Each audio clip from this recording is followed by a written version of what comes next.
This one comes from Ohnoconsequences. It is the number one top rated for the year, and it was posted 9 months ago.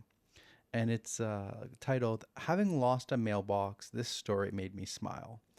And it's, I think, a Facebook post or something. And the first photo shows a mailbox that is basically built out of concrete. And I have a personal story that I can relate to this about my childhood, so I'm excited for this one. All right. Perfect. So glad I gave you this one. So if you're watching on YouTube, you see the image right now. If you're on Spotify, it's basically a mailbox that is centered around concrete with a small spot for the mail to go inside. And then the caption underneath it is, "Let's see little punks smash my letterbox now." Wait, is that a thing? Yep.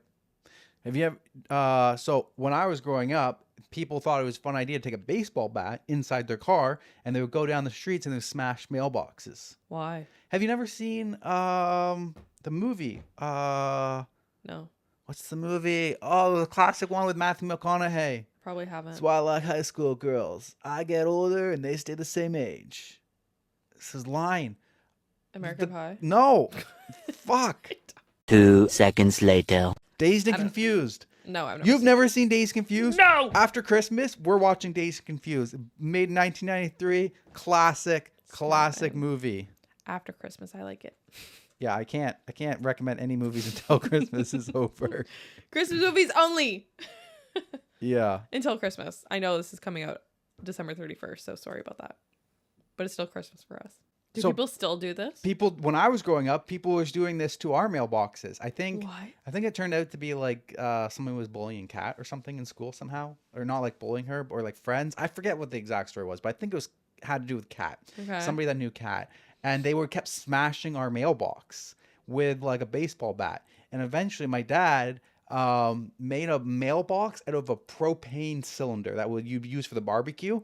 Cut the top half out of it, welded on a hinge, and that was the mailbox. So like it was super thick metal and people couldn't smash it in. And then eventually someone came along with a chainsaw and cut it off from the post and stole it. Yeah, it was wild. My Lasted like years. All right. So below that comment says, "This reminds me of the guy who used to live on my dad's street. Every time it snowed, the snowplow would take out his mailbox, and only his mailbox. And just to be clear, it was done intentionally. No one knows why, but the driver of the snowplow would target his box and mow it down. He'd call the DOT to complain and would get an earful of excuses that amounted from, 'Not our fault you have a wimpy mailbox.' Fast forward to the next winter. First decent snow starts falling, and every kid is hoping for a snow day. It was right around 4:30 in the morning, and the whole neighborhood was woken up to this loud clang and the screech of tearing metal. My dad made it to the window first and started laughing his ass off. Sitting outside was one very totaled, almost ripped in half snowplow. These weren't little pickup trucks with a blade on the front. We have these up in New York, and it's a picture of like the full-size snowplow that I don't know what this is what we That's see all around I know. here. If you live anywhere where we get snow, the county snowplows, huge, massive, like dump truck sized trucks, you know what they look like. They're huge.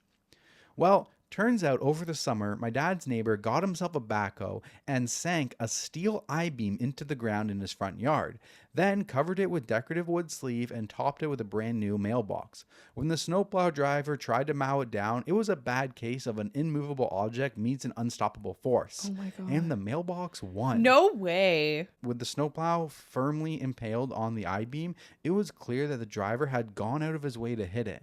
Naturally, the DOT wasn't happy, and the neighbor's reply was simply, "Not my fault you have a wimpy snowplow."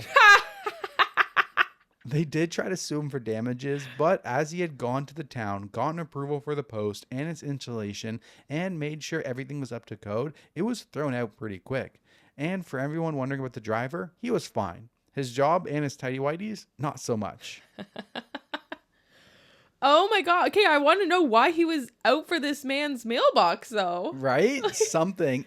He had a vendetta. You know what it probably was? It was probably like the first time was probably an accident. He just accidentally hit it off. And then it was just funny after. And then he had to get it replaced. And he saw the next time, it's like new mailbox. He's like, oh, wouldn't it be kind of funny if I did it again? And then he just kept on being sadistic about it. I could see that playing out. But yeah, I remember having mailbox issues. People would like hit them. And you can see here, there's a dent on the side of this concrete one. Imagine someone's arms after trying to smash that with a moving car. There would have been like, boom, their arms would be hurting after that. Jeez, I did not know that this was a thing. Yes, it is. It is a thing. You don't have a mailbox, right? You live in a area where you have to walk to the mail. Yeah, box. we never had like a mailbox at the front of our property. It was just like a communal. So when you get farther out, everybody's got their own little mailboxes. Very interesting. Top comment on the post. A friend of mine has a shop with a bit of a gravel parking lot in front. The USPS randomly declared one day that they would no longer deliver mail to his door and demanded he install a mailbox near the road.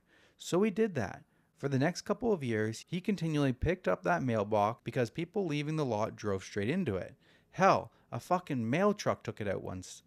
After plenty of back and forth with the city and the post office, he put in a thick, bright yellow concrete post that mounted the mailbox on it. He even pulled up a nearby bush, part of the shrubbery separating his lot from the neighboring one, so as to make the mailbox extremely visible. This unmovable mailbox claimed 3 to 4 victims per month. Jesus. Wow. Very interesting. Yeah. That's some consequences for sure. All right, back to you. Me. Okay.